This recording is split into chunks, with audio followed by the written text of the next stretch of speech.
Hello, this video is for Thursday, August 29th, 2024, day 7 of my trip between Denver and Tucson.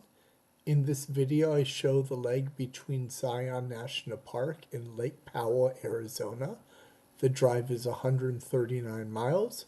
I straddled the Arizona-Utah border, crossing it 3 times. In Lake Powell, I camp at an Indian resort on the lake. I took a sunset cruise to see Glen Canyon Dam and to hike to a few lookout points. Enjoy.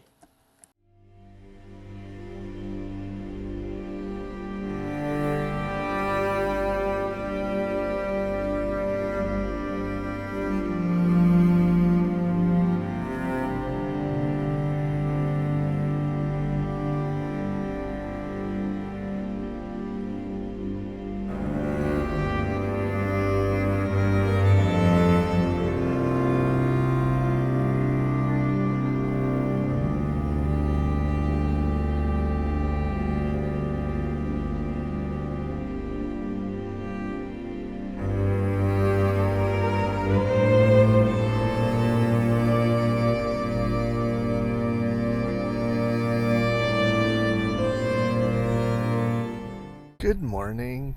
So it's like 7:30 in the morning here. The a hotel that I'm staying at has a trail that you can hike to go up the mountains. The sun has risen, but it's still not over the mountains. Might not get up over the mountains until 8 or so. So I wanted to hike up this trail to watch sunrise over my hotel in the morning. So that's what we're going to do. All right, cool. So let's hike the trail.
At the gate itself, I'm loving Utah.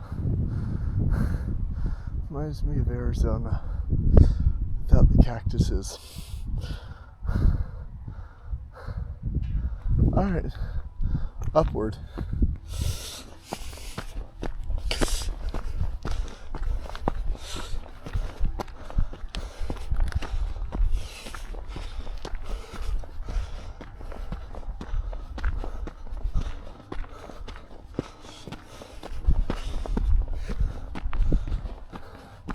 I think the trail goes all the way up to the top of this mountain, which might be a good morning exercise.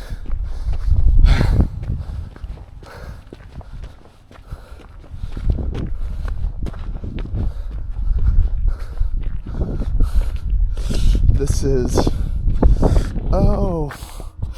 what day is it?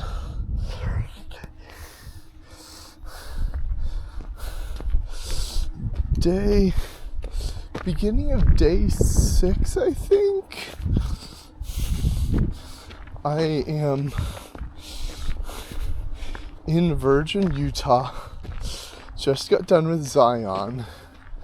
And today I am driving to Page, Arizona to go to to go to Lake Powell, dip my feet into Lake Powell, and then I want to go to Antelope Canyon today. So I'm going to be doing another big hike in Antelope Canyon, so I have to rest my feet for that. And then I think tomorrow I'm just crashing in Flagstaff and sleeping in. The next day, the long trek from Flagstaff to Tucson. I think that's what I'm going to do.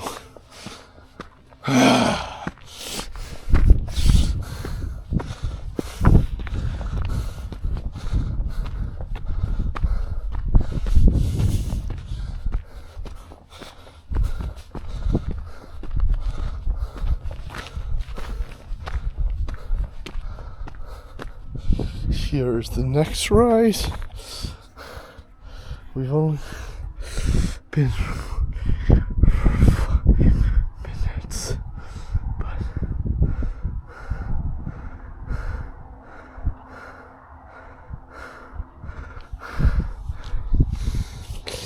I stayed over there, and I think the northernmost right covered wagon.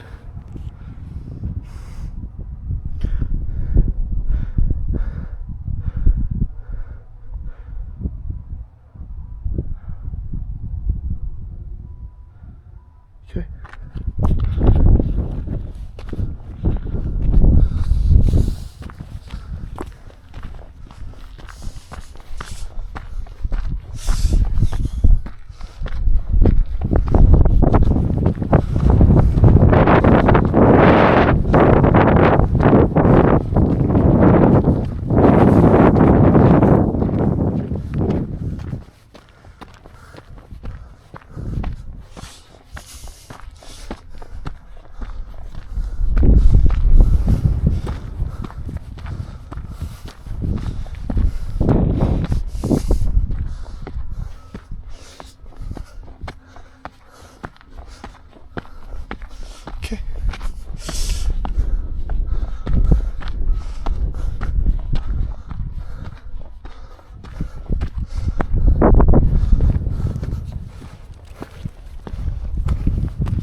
Doing all this before breakfast.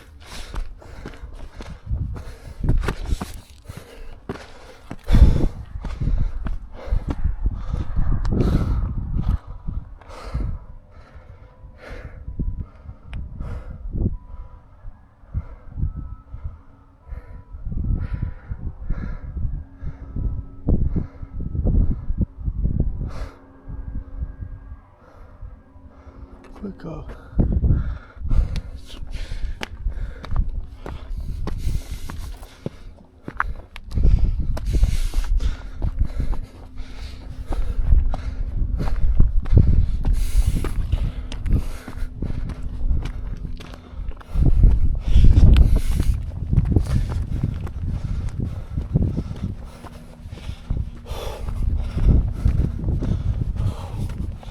And there is sunrise.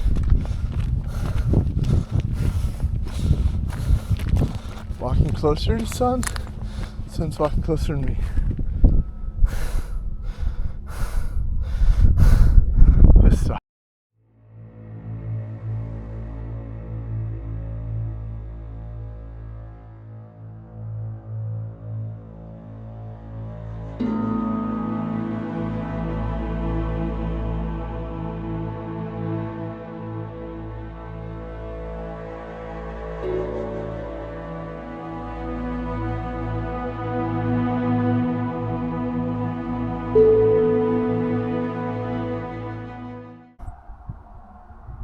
So I checked out the path, and the path is about a 2.5-3 mile hike.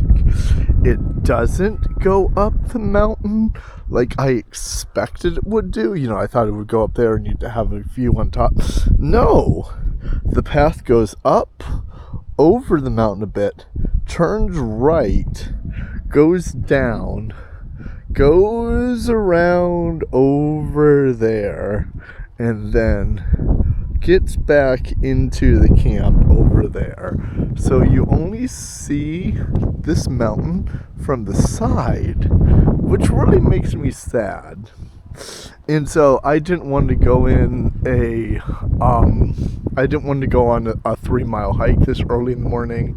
I did half a mile, and half a mile is fine. So by the time I get back to my covered wagon, it'll be about a mile.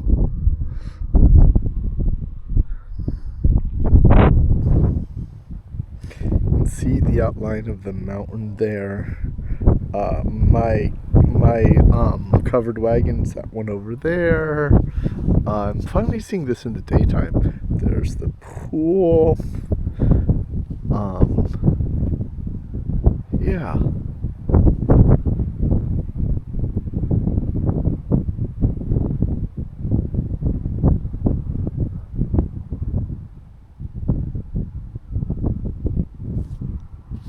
Goodbye.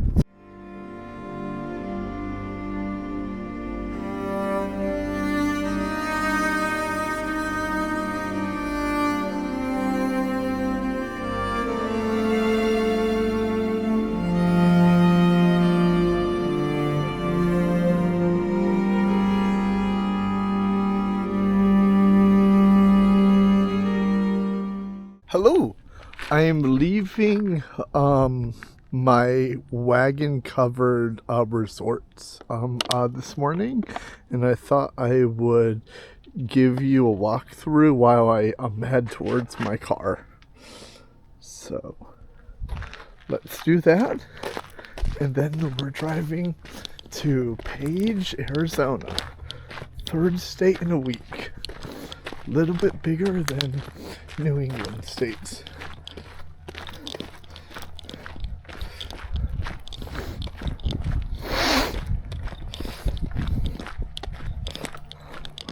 Gosh.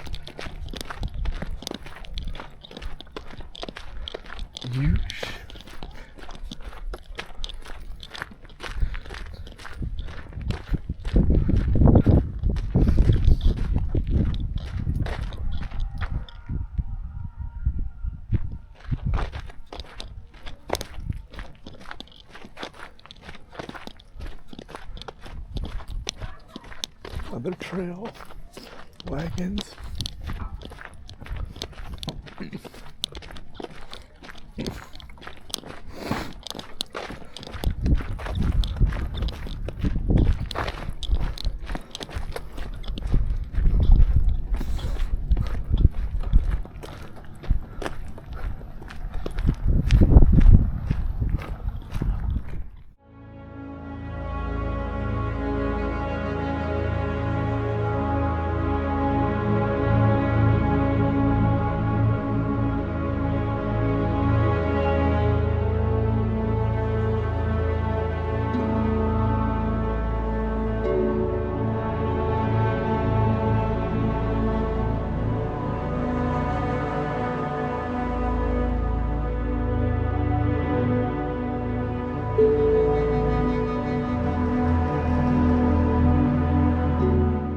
Okay, guys, I'm on the path to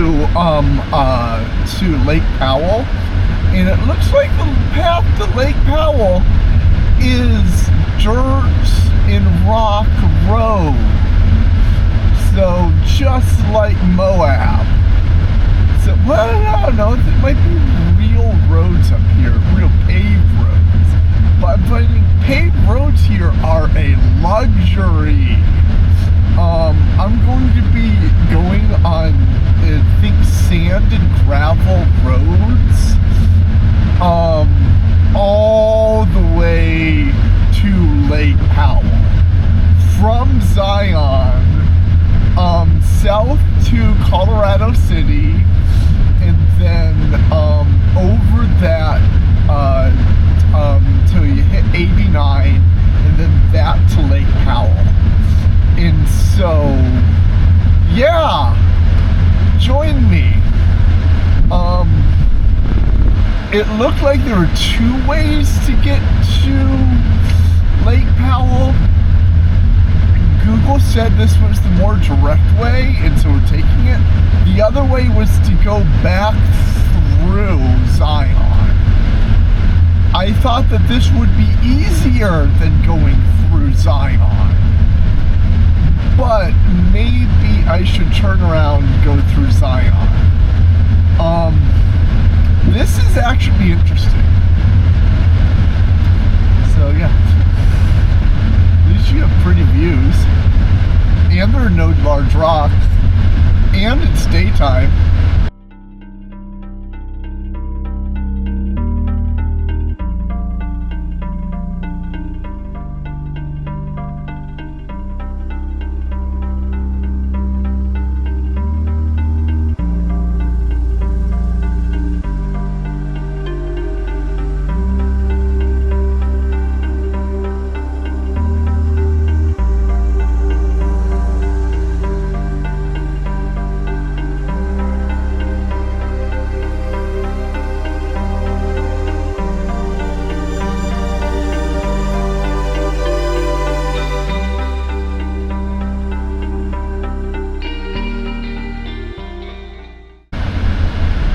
Okay guys, I saw a couple BLM signs. I think this is BLM land. There are signs for camping, camping in only designated spots, and then every so often there's a pull-off with a tent that's set up. So, you can camp here. Maybe I should have camped out here. This would be a cool place to camp. I checked the road that this is headed to. State Route 59 is a different 59 than the one in Ohio, but it is paved.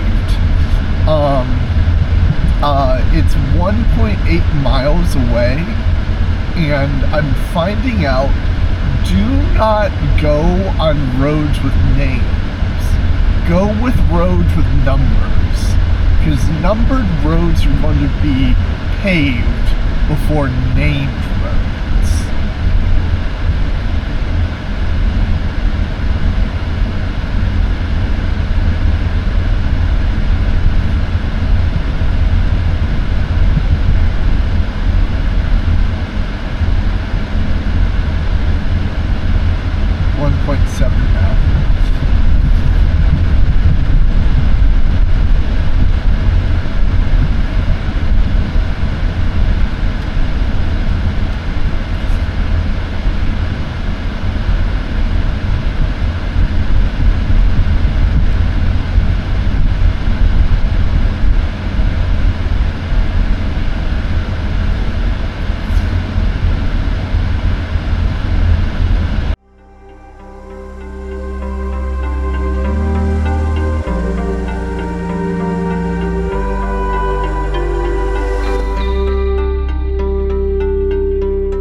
I'm here at the Arizona-Utah border. I'm on the Utah side at one of their border welcome centers. They don't serve alcohol, well, but it's Utah, so that makes sense. There's no wine or beer section, but Utah. And we're going to cross over into the Arizona side. I will say right now, the Utah side looks into the Zion, and so you can see some of Zion's mountains on the Utah side, which is amazing. So we're going to, I'll drive around. Continue on Arizona 389 East for 33 miles. Those are the end of Zion, and that is the Utah side that's looking north, and so those mountains are looking into Utah. And then this is the first out of 3 times we're going to be crossing the Arizona-Utah border.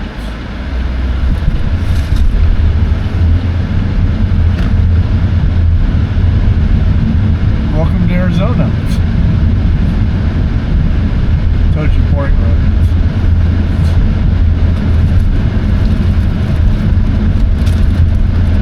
Colorado City. Elevation 5,000 feet.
Right up in front of us is Utah.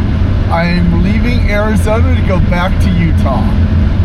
It's funny, you can watch the cell phone towers flip back and forth between Utah and Arizona.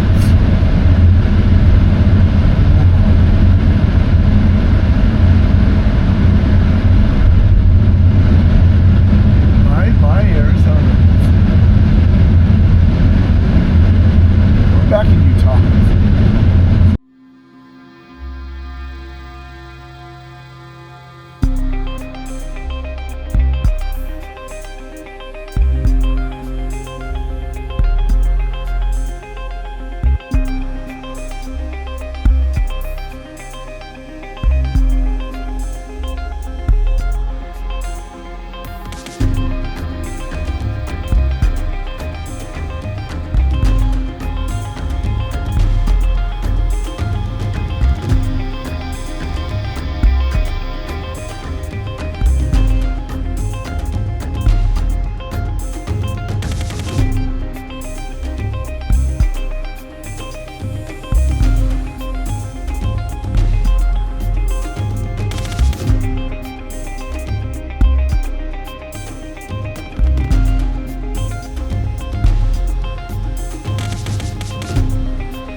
Powell directly ahead. And this is where I'm camping. I'm camping right on the lake. Marina and Welcome Center. That's where I am. Half mile. In half a mile, turn left onto Wahweap Boulevard. Yup.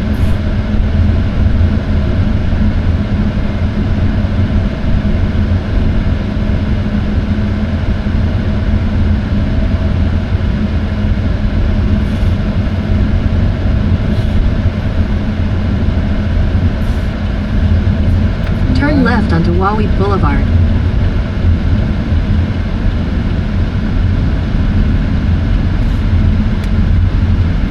And I got here pretty early in the afternoon at 2. So I still have the rest of the day to do whatever the hell I want.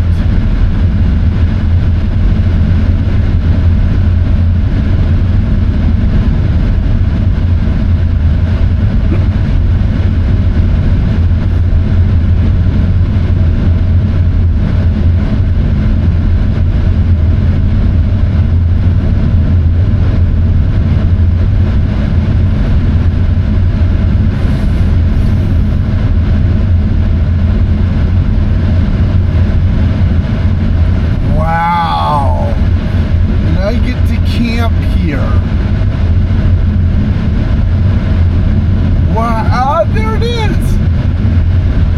There's Lake Powell.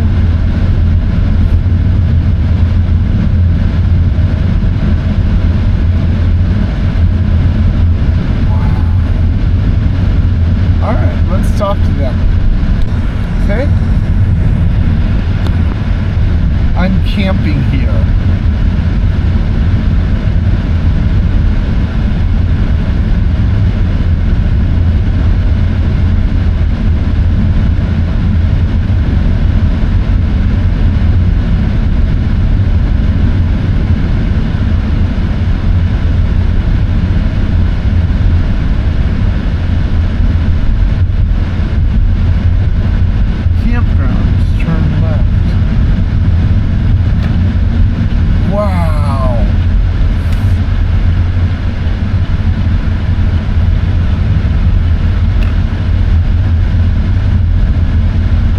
North on State Line Drive toward Lakeshore Drive. Yes, I know.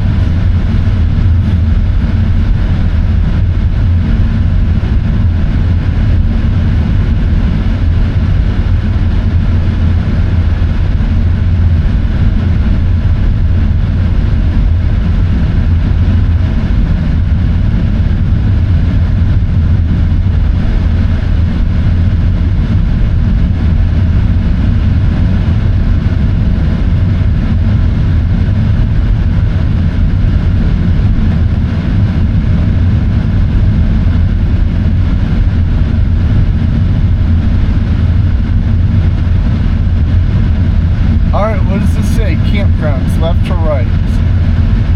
Looks like campgrounds are right. And then where's visitor center? Because I need to get my stamp.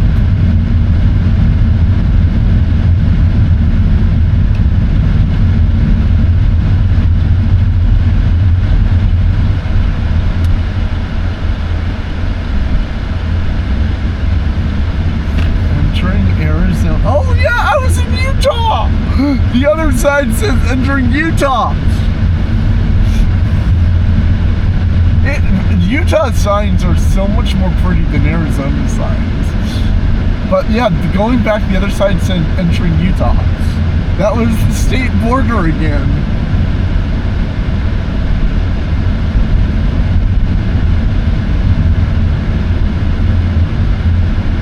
Camp store and registration. I think this is where I have to go.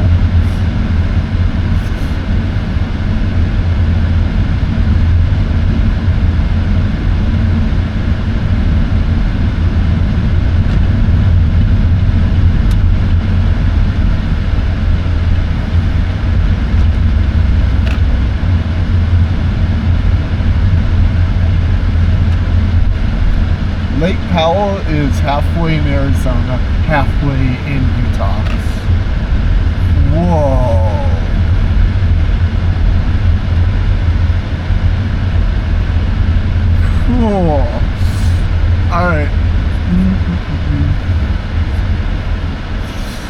I will see you guys after I talk to them.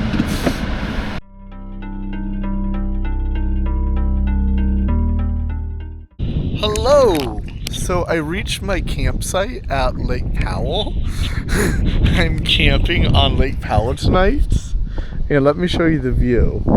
Car, lake, mountains, campfire and campsite and little camping table. So I'm going to be setting up my camp right here. I'll let you guys watch, and then I'm going to rent a boat or go swimming or do something in this lake just to cool off once I do. Alright, see you guys. Alright, let's start. Got the camp bag. Let's open it up.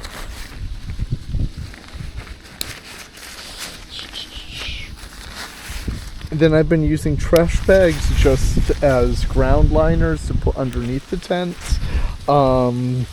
This is Arizona, so I might not need them here. But I used them last time and they kind of did a good job. So I'll use them this time again. Cool. Some spikes, poles, and then the tent. Alright, cool. Let's set up the tent itself.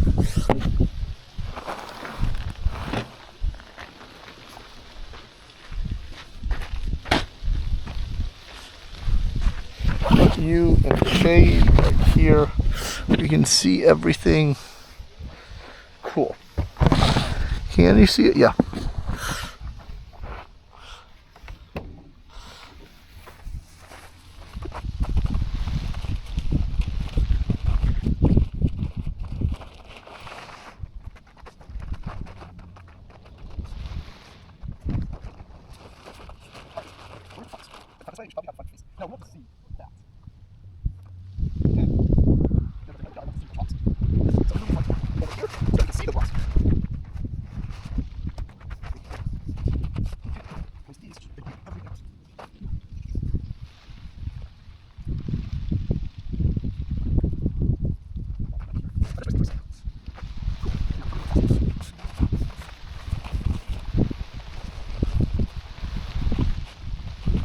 I'm going to do most of this. I'm just going to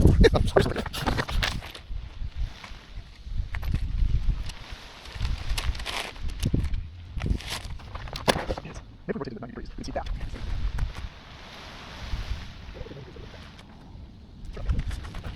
Okay.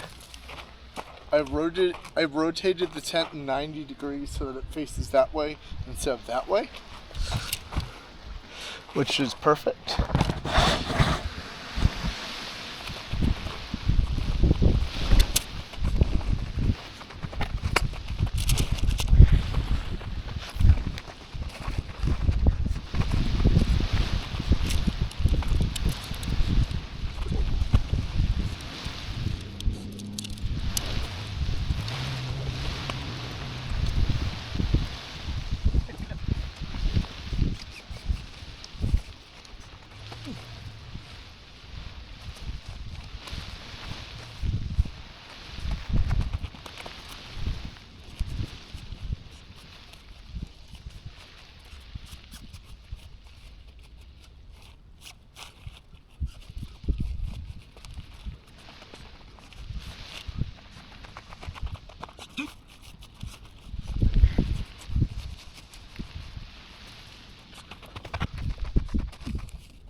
No.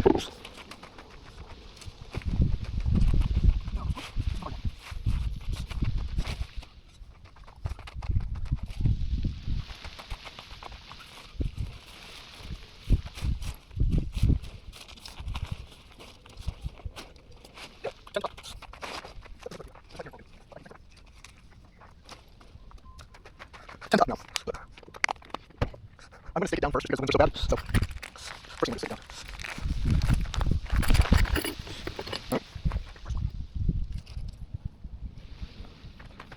Second one is good.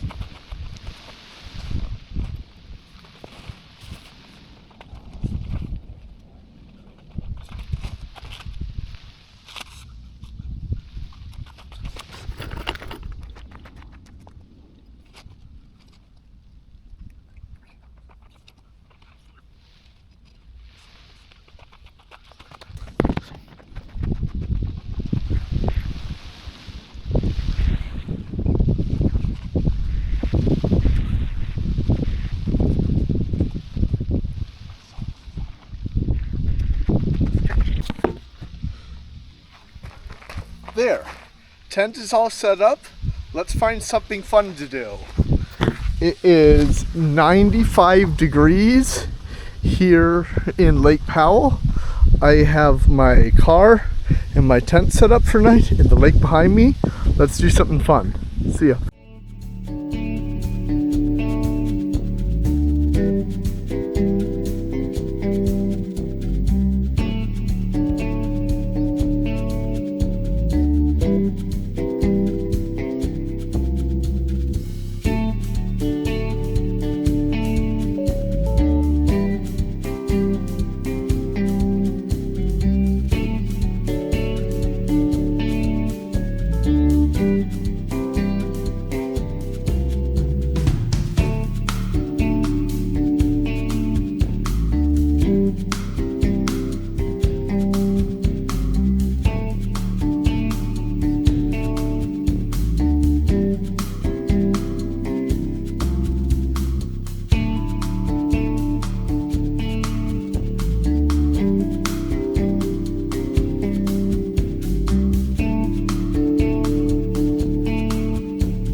I'm doing a boat tour.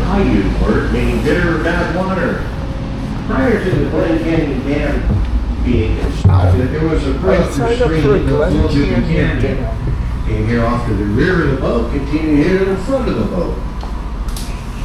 That little brook or stream picked up a lot of different minerals, leaving the water very bitter, brackish, and did not taste very well.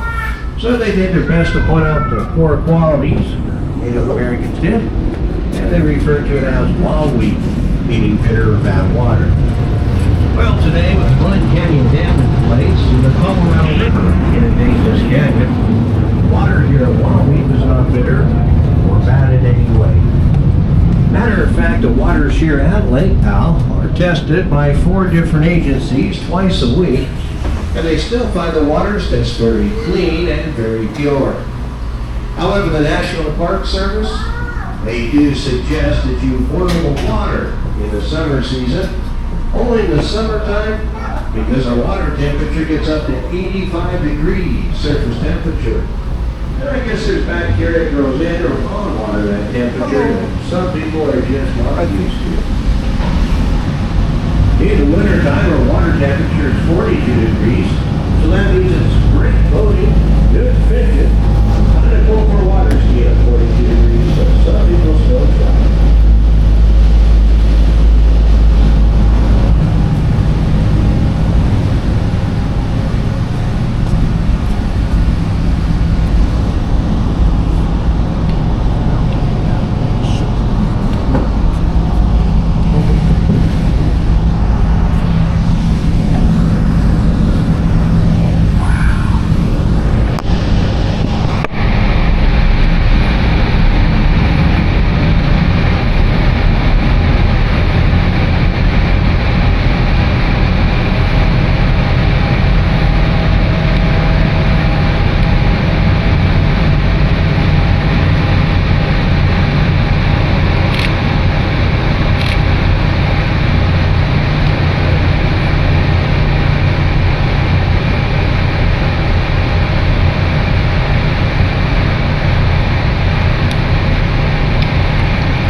So I Pictures of this. yeah, thank you for checking in. Navajo Mountain's been used as a sacred mountain for a number of different Native Americans in the area, primarily Navajo. One of the things I find quite unique about that mountain is the ponderosa pine. It grows completely over its summit. I don't know about you ladies and gentlemen, but everybody's not riding on or near, the timberline stops at 7,000 feet. But not Navajo Mountain. The ponderosa pine goes completely over its summit, even though it stands 10,388 feet above sea level. Navajo Mountain here off to the left of the boat is also known as a lac-a-lift. A lac-a-lift is a fancy term that volcanologists gave it. That's a volcano that puffed up, never did blow its top. And who knows, keep your cameras trained on that mountain during the trip. You might make the 10 o'clock news. Off to the right of Navajo Mountain, still here to the front and left of the boat, you can see a large flat-top butte sticking up. Looks like an inverted cupcake. That's Tower Butte. Tower Butte has been used as a landmark or a guidepost out in this region since the year 1776. A couple Franciscan priests, Juan Escalante and Father Dominguez, were commissioned by the Spanish government to find a more direct trade route from Santa Fe, New Mexico to California. Now, before they could find this more direct trade route, however, they had to find a place to cross the Colorado River. After a lot of hardship, almost lose their lives a couple of times, and, well, really, they gave up on the expedition. They decided to turn around and make their way back to their mission near Santa Fe.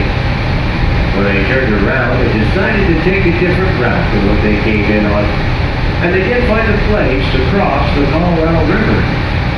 They found the crossing to be chest deep with a very slow-moving current.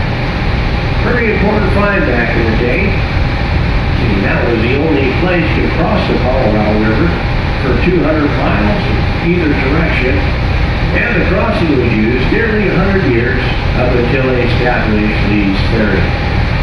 The area became known as the crossing of the Father's Basin. Today the area is known as Padres Bay, the largest bay on Lake Powell.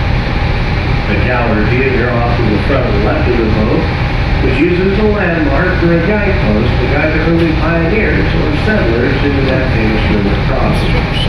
Tower Butte, standing 2 feet tall in Denver, Colorado.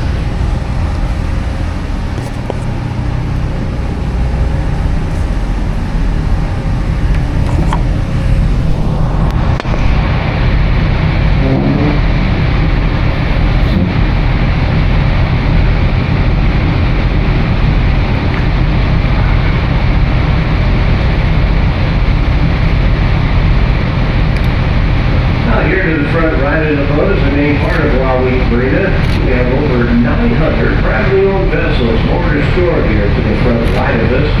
500 behind us in the buoy field. Another mile upstream is a rental fleet with 350 vessels moored or stored there. This makes Wally one of the largest, if not the largest, freshwater inland marinas in the United States today. And some of these boats are quite expensive. Rumor has it, one of them weighs in over $20 million.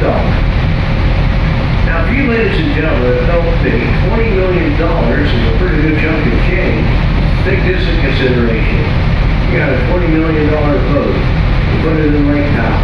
You're paying about $17, $18 a rental per month per boat, and you can only be on your boat for 14 days. If you're going to be on your boat any longer than 14 days, you have to move your boat 1 mile away from its original camp.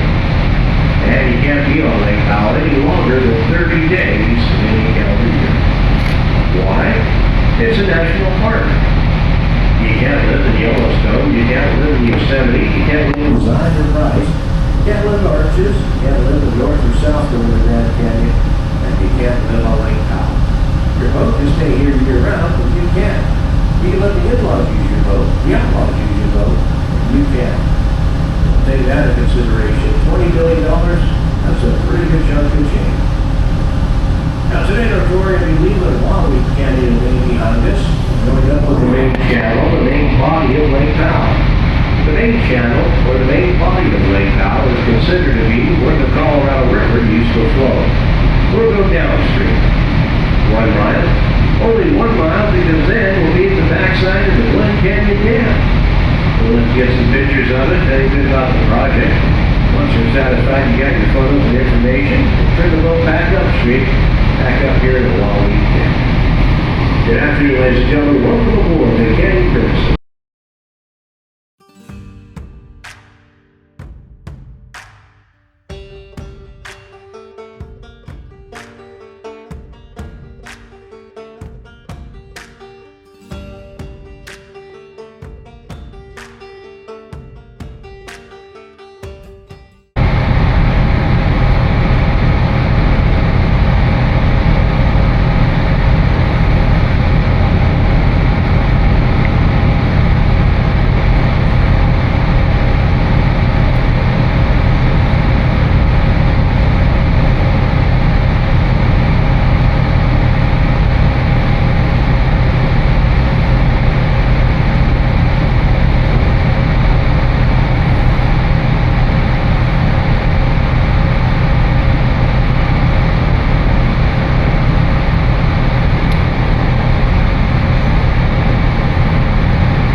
time here in the desert, we can get a rainstorm. It doesn't happen too often, but it can happen. The rain waters will pick up the two minerals and flush them off the tops of the canyon walls, creating a waterfall effect. Now once the waterfalls have stopped and the rains have stopped, the manganese and iron will still get a very poor sandstone, oxidized and just plain turn into rust. Suns come out, bake it into place. The winds and sand will polish it, giving it the glossy kind of glassy look. None of the geologists really can agree on how long it takes for these colorations to form. However, they do agree on one thing: from the salmon pink color to the chocolate brown color, take up to 200 years for the coloration to form. From the says well over 2,000 years. You'll find these sheer tapestry, hollow tapestry walls, all through the Glen Canyon, southwest. And as we travel along the lake this afternoon, you probably notice also a definite white line on the canyon walls. This white line is pretty obvious. You're off to the front right of the boat. Taking out some to the left rear of the boat. This is what we refer to as the Lake Powell bathtub ring or full pole mark. The top of that white line does represent Lake Powell at full pole or maximum capacity. Top of the white line lies an elevation of 3,710 feet above sea level. That's as high as Lake Powell has been and ever will be. All the white is alkali, calcium, and salt, along with the algae left by the waters of the lake. I was explaining to you a moment ago, this is good, clean water, and it is.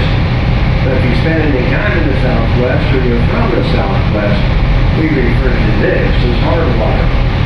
All the hotels, homes, and restaurants out here in the West, we have a filter or water system trying to filter out the hard minerals, mostly alkali and calcium.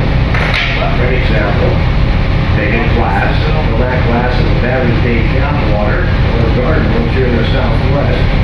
Set your glass of water in the sun. Let the sun evaporate the water from your glass. You will have a white line in the glass. Basically, the same idea. It's just a larger glass of water. Now the lake elevation here at Lake Powell is always moving up or down. The lake elevation is never the same. However, the cycle's the same.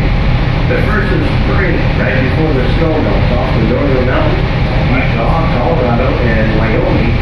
Lake Powell is at its lowest hold of that season. For example, April 1st of last year, Lake Powell was 181 feet down from the top of the white line. Now once the snow started melting off the northern mountains of Utah, Colorado, and Wyoming, Lake Powell would rise a foot to 3 feet within 24 hours. This is not too uncommon. See, Lake Powell is fed by 5 major rivers. Of course, the Colorado River is the main river. You also have the San Juan River, the Escalante, the Dirty Devil, and the Green River, entirely completely made up of melted snow. First of July or mid-July, Lake Powell hits its full pole mark for the season and gradually works its way back down. Now, how far the lake goes down, that really just depends on how much snow melted into the lake the previous spring. Present lake elevation, Lake Powell is 118 feet down from the top of the white line and dropping. And will continue to drop until the first of spring of next year. That's the Lake Powell bathtub ring or a full pole mark you see here on the canyon walls.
As soon as we pass these signs, buoys, or markers, we'll be leaving the backup waters of Wallweed Canyon today behind us and joining into the main channel, the main body of Lake Powell.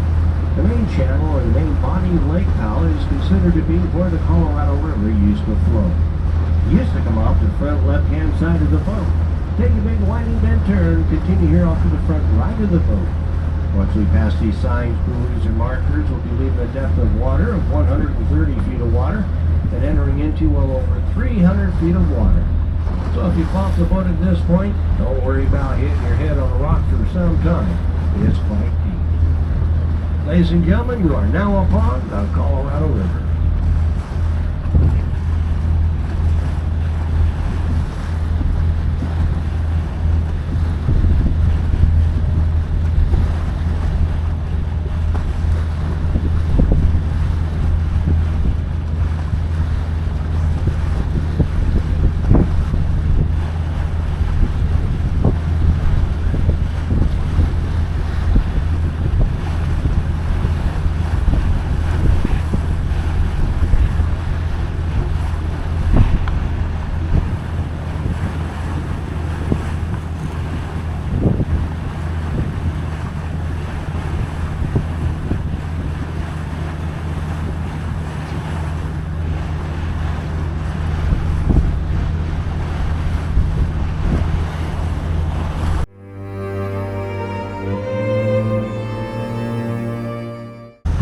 Decided to build it here in the Glen Canyon for a couple of reasons. One reason is it's pretty narrow from canyon wall to canyon wall. Another really good reason is there is not a fault line within a 100-mile radius of the Glen Canyon Dam. A couple of good reasons why to build it here. After they decided on the location of the Glen Canyon Dam, the next thing they had to do was find a place to call home. So the federal government created some land in the Four Corner area for the land you see today, known as Page, Arizona. Before this land train went through, the only thing on top of that mesa was a large windmill that pumped water from the Colorado River up into the Navajo Nation, or reservation. Today we have over 10,000 people that live on and around that mesa year-round. After they had a place to call home, the next thing they had to do is figure an easier way to get to one side of the canyon rim two together. Without the Glen Canyon Bridge, it was a 200-mile drive. So they constructed the Glen Canyon Bridge in Oakland, California. They numbered it, they took it apart, they sent it out here on semis and trucks. The steel workers would start at either end of the canyon wall and work themselves to the center. When they got to the center, they found themselves a quarter of an inch off of being perfectly in line. The day they're going to marry the two pieces together was an unseasonably cold day here in Arizona, so they waited to the next day. It was sunny and hot, and the two pieces fell perfectly in line. They nicknamed this the Miracle Quarter Mile. The Glen Canyon Bridge stands 710 feet above the Colorado River bed, just under a quarter of a mile long. Pretty good feat of engineering for its time. After the completion of the bridge, the next thing they had to do was figure a way to divert the Colorado River around the dam site. This would be done by drilling 75-foot tubes or tunnels in either canyon wall. These tubes or tunnels would go through the canyon wall for 4.5 miles, intersect or dump into the Colorado River. They would put an earthen copper dam up or earth dam up to divert the water to the tubes or tunnels, and this would give them more or less a dry area to work with. Then they could start pouring the concrete of the Glen Canyon Dam. Kind of give you an idea how much concrete's in this dam. They poured concrete 24 hours a day, 7 days a week for 3.5 years non-stop. There's enough concrete in the Glen Canyon Dam to build a 2-lane highway 6 inches deep from Phoenix, Arizona to Chicago, and still have plenty of concrete left over for an on and off ramp at either end. That's a whole lot of mud. The deepest part of Lake Powell is right here behind the Glen Canyon Dam. When the lake is full to the top of the white line, the water depth is 563 feet deep. For every mile you head in a northeasterly direction following the original Colorado River channel, you lose 2 feet water depth. That's just the gradual slope to the river. Started backing up water here behind the Glen Canyon Dam in 1963, and it took Lake Powell 17 years to fill for the very first time. And let water go round through the dam at all times, as if the dam was not here. So it did take a hot second to fill. If you'd like to learn more about the Glen Canyon Dam, the bridge, the project, stop in at the Carl Hayden Visitor Center, which was named in honor of Senator Carl Hayden. He was a long-time running senator of Arizona, very instrumental in getting the Glen Canyon Dam built here in Arizona, So they named it in honor of him.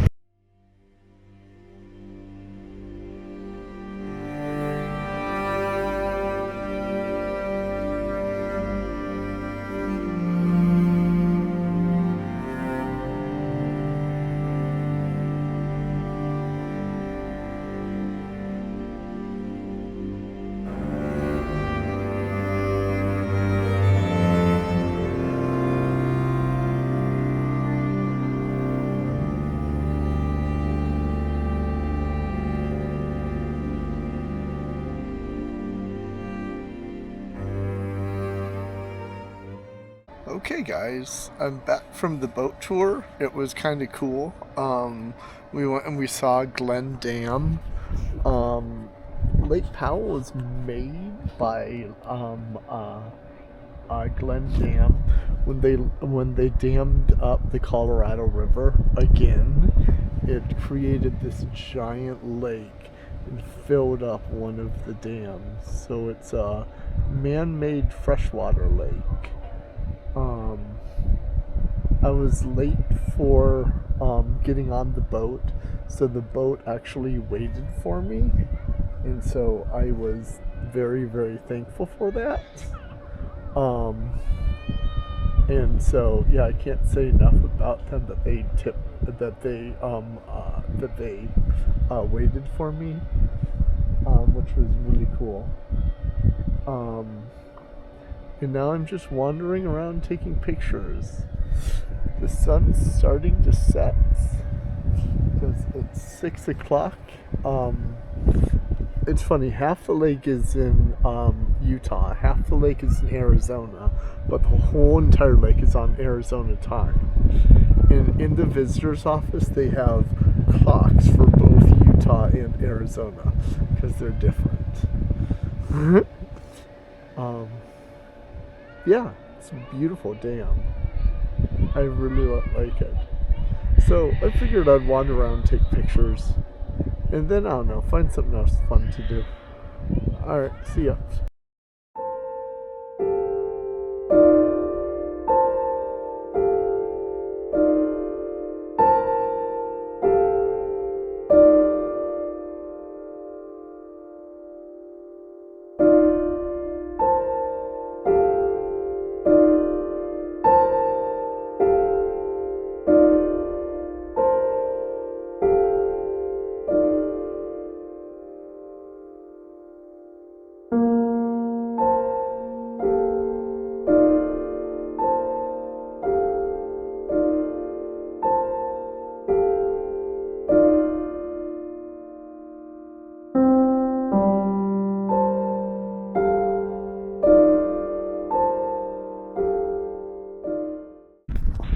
I went to my first lookout spot. This is up a mountain a bit, and it is overlooks the river, and so the actual Colorado River goes from there all the way out to there, and then the dam somewhere over there. But this is the Colorado River, and that goes up and goes that way. And then all of this to the left, this is just part of the lake that was filled up. You can see the little white lines, which is how high the lake gets. The resort I'm staying at is over there to the left. That way is north.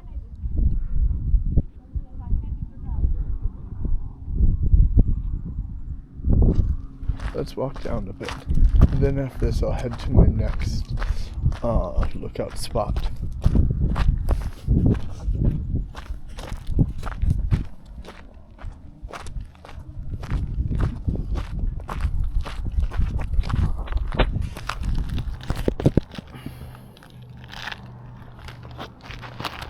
Can you see anything from there?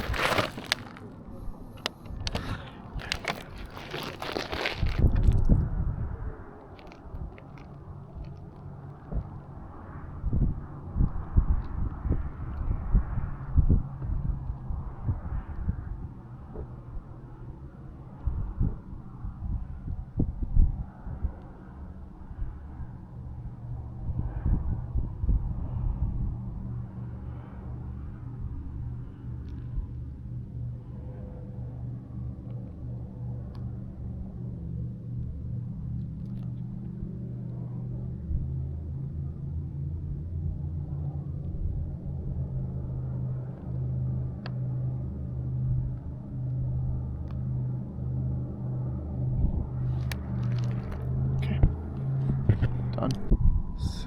Same spot. If you look to the right, you'll see that is Page, Arizona. That's Page. Over there is Indian country. Wait, hold on. That's Page, Arizona. Over there is Indian country. That way is Utah, and that way is California. Cool.